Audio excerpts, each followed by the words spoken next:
This video, we are going to continue our discussion of the cross product in section 11.4. We are going to work with the beginning of this and use these two things at the top. So recall those are definitions that's been given in this class. We're going to use those two ideas to work our way into a new formula. All right, so I know I'm going to write pretty small because we have quite a bit of things to fit in here. So keep that in mind as you're going through. I got A cross B. This thing is the dot of the two things inside. I am going to save you lots of algebra. All right, I'm not going to ever ask you to do this again. All right, we're just going to derive a new formula. Lots of algebra would get us to this.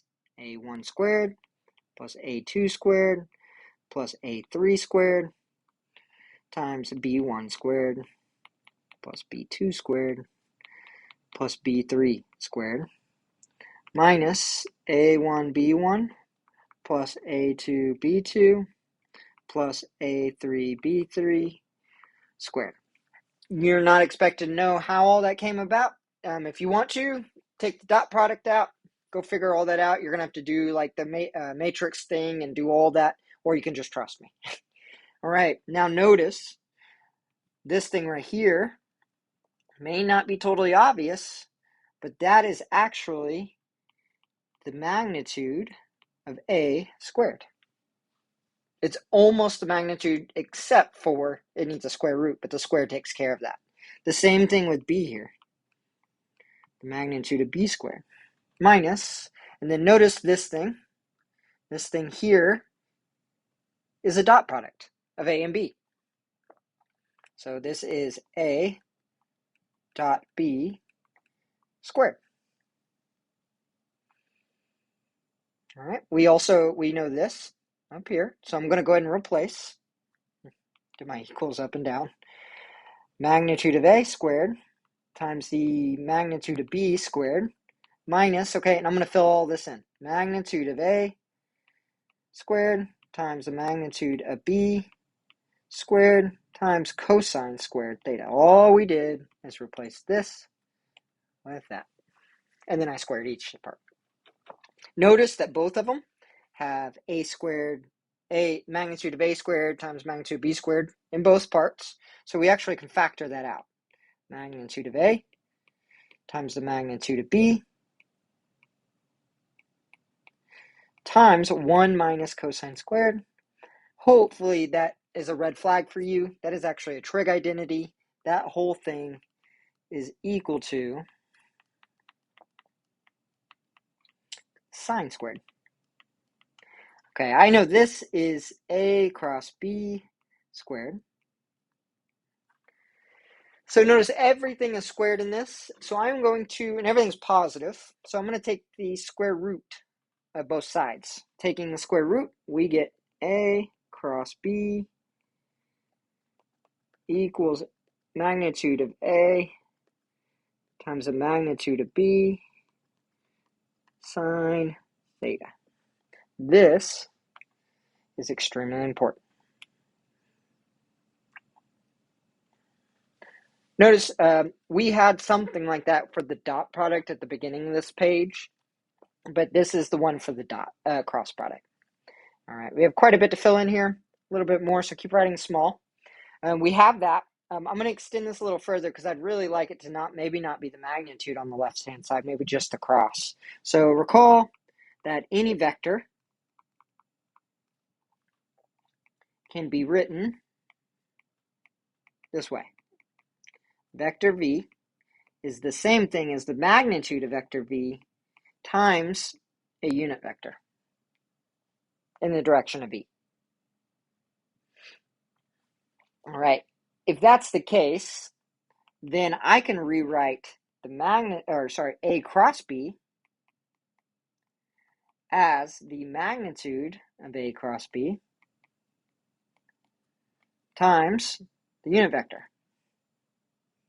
But I can really replace that A cross B with the definition that we had above. We have A, B, sine theta dot U, right, with the unit vector. Right, so we have that definition. So A cross B is equal to that. This is if you know theta. We also have, I'm going to rewrite it again. We have A cross B using the IJK form.